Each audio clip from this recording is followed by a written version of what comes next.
is my neighbor just might be the most inflammatory question in Scripture. We look to other questions which are a bit more obvious in their means to insult. Are you a king? Are you the Son of God? Are you the Messiah? Or should we wait for another? All of those are direct and all of them are very pointed. But none of them are meant to be as much of a trap as the question, who is my neighbor? The man in this story was asking it to justify himself, and those listening were ready to do the same. Now, if Jesus had said to them, the person who lives in your town is your neighbor, then everyone could let out a sigh of relief. I volunteer at the soup kitchen. I follow that commandment. Likewise, if Jesus had said, those who agree with you politically are your neighbor, then the centurions watching from the back could relax and say, well, the Jew that I kicked into the ditch, they don't count. I'm still a God-fearer. And heaven forbid if Jesus had said to us, your neighbor is the person you like and get along with. Because then we could all say, well, then I'm doing what I need to. But on the contrary, we're told elsewhere, the people we agree with, the people we like, and the people we live with might not be the people who God is specifically pointing us to consider neighbor. After all, elsewhere Jesus says, if you do good to those who do good to you, what credit is that? Everyone does that. No, instead Jesus puts something before us that we might look at and say, oh, that's too much. Jesus gives us the charge to love our neighbor as ourself, but is sure to define neighbor as God intends it to be defined, and not as we would like it to be. Jesus takes that command, love your neighbor as yourself, and transforms our understanding of it. The question is not, what kind of person should I love? The question becomes, what kind of person am I? The man who was trying to justify himself in talking to Jesus was hoping to be told, help this kind of person, don't help that kind of person. But instead, Jesus gave an example of the kind of person he should be. And everyone who listened to that story probably thought that Jesus was telling it backwards. People would have expected the story to have been where the man who was beat up becomes our main character, and that he finds each kind of person and helps them or doesn't help them. So the version of the story they were expecting would go something like this. A man was walking along the road from Jerusalem to Jericho. Along the way, he saw a priest in trouble and helped him. And then he saw a Levite in trouble and helped him. But then he saw a Samaritan in trouble and went to the other side of the road. The lesson of that parable would be, you're already doing what you need to. Just help the people you like and it'll all go out in the wash. The lawyer acted the same way that we do today. He was looking for a message that would condone his behavior and condemn everybody else. But Jesus goes beyond what the man asked. The man was essentially asking, who can I ignore and still get away with it?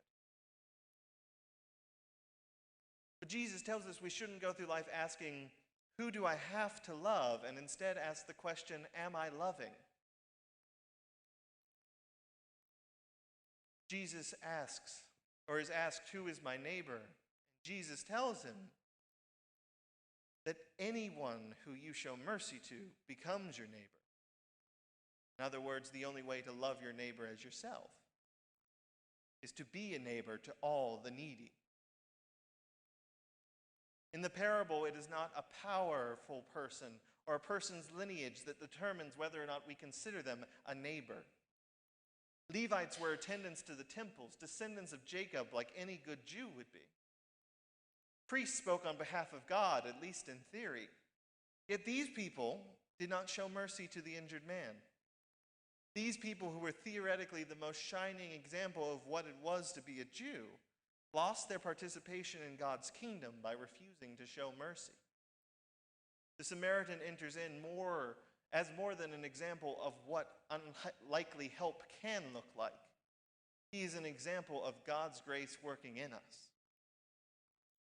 You see, the Samaritans were not just foreign people to the Jews. They were relatives. They were the descendants of survivors from the Assyrian massacre of Israel about 4 or 5 centuries before. They were part Persian, part Israelite. They practiced different religious traditions than the Jews, but believed in the same God. And they continue to practice to this day. Jews at the time did not like those differences. Even though they both worshiped the same God, they could not stomach having someone worship God differently. It reminds me very much of the back and forth that you get if you talk to a contemporary church and a traditional church, both of whom insist the other person is doing the wrong thing. But as somebody who's attended both contemporary churches and traditional churches, I'm fairly certain the cross and the scriptures are both the same. However, to some people, those differences are too much. Jesus tells us this story in a way that sets up our expectations and then destroys them. We have to imagine that he was really trying to sell this story, trying to get people invested in each character he was introduced. We can hear the build-up and fall after this man has been beaten by the road. Jesus tells us, by chance, a priest was going down the road. So here's the hero of the story, we think. And then he saw the man by the side of the road, and this must be where he helps him. And then he passed on the other side. The wrong ending. The crowd would have been disappointed. Jesus, that's not right. So Jesus repeats the same disappointment with the Levite. And then comes the Samaritan. The crowd at this point is probably expecting that the lesson is that nobody can do good. If a priest couldn't do it and a Levite couldn't do it, how can we do it? But the Samaritan comes and not only does what's good, but goes above and beyond. He binds the man's wounds, he carries him to a hostel, and then he opens up a tab in case the man needs or asks for anything else. This man, who on any other day would have probably said, I don't want to even talk to you, he cared for, paid for. Regardless of whether or not the Samaritan got credit for his good work, he did it. And that might have even confused or angered the crowd who was listening to it. You're telling me, Jesus, that those people do it better than we do. And that speaks to two tendencies that we in the church face today. The first is that we're selective in who we help. We take the command to love our neighbor and the command to share things in common, and we relativize them. We say, we can do that, just not here. We can help them, just not them. We have no commitment to doing the work of God at all times and to all people. Here, though, Jesus has insisted that we are not only to work for good always and with all people, but that we cannot limit who God can work through. When we think that only people who look like us, act like us, agree with us can do right, then we forget what God has done in us. And then our text from Deuteronomy touches on the second excuse which we in the church cling to. Namely, we say it's impossible to do what God commands. We look at the people we know and the world we live in and say, it would be great if we could follow those commandments, but they're much too hard. And this is when we fall into empty truisms, things that we can just kind of say so that we have something to go to.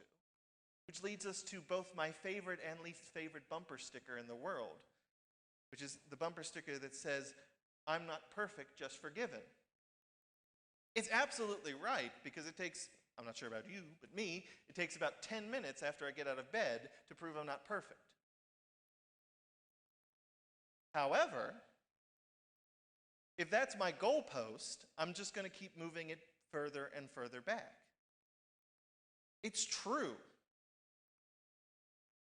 But if we use that as a reason to not do any good, then we become lazy and we give up before we've even started. So to prevent this from happening, God cuts it off through Moses. God tells us directly, "This commandment I give you is not hard."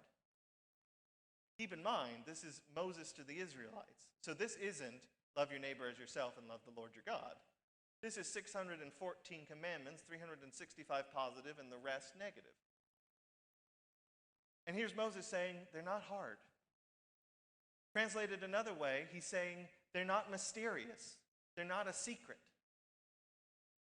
It's not far from you. I didn't hide it in heaven or put it over the sea so that you couldn't get to it. And it's important to note here that if we look at how it would be literally translated, he isn't saying so that you have to go up. He's saying, I know you wouldn't go up that mountain if I told you to. You would make someone else do it. So he literally says, I didn't put it up there so you would have to send another person like Moses who's willing to do it up to do it. You don't need those great people. Instead, this word that I give you today is near to you. It's in your mouth and it's in your heart. The most important parts of the Christian life are evident to us. They don't take too much thinking. God could have said, as he does elsewhere, that this commandment is in your mind, that you can think about it and decide what you need to do. Instead, God says it's in your heart that you will feel when to do it, and in your mouth that you will speak blessings and not curses. When we are called to act as a neighbor to those around us, God does not put a burden we can't handle on our shoulders. If we believe that Christ's yoke is easy and his burden is light, then we cannot say that it's impossible to do good. We will definitely fall short of the example Christ lays before us. And at the end of the day, what we do can't save us. Only faith can do that. But if we commit ourselves to be better, to do God's work with all our hearts, we have the assurance that God will see us to our goal and forgive us in our shortcomings. We have to live out both those realities. So as we go forward in life, as we meet the neighbors, all of them, those that we like, those we dislike, and those who may not even agree that we should exist as we do, we're given the difficult challenge to love them. But through the Spirit of God, the mysteries that may be there disappear. The question of who is my neighbor is transformed. And at the end of the day, we cannot say we don't know what to do. Because God tells us, the word is near to you. It's in your heart. It's in your mouth. Now take it out into the world. Amen? Our closing hymn, our hymn of discipleship, will be number 581. Lord, who love through humble service. Please rise as you're able.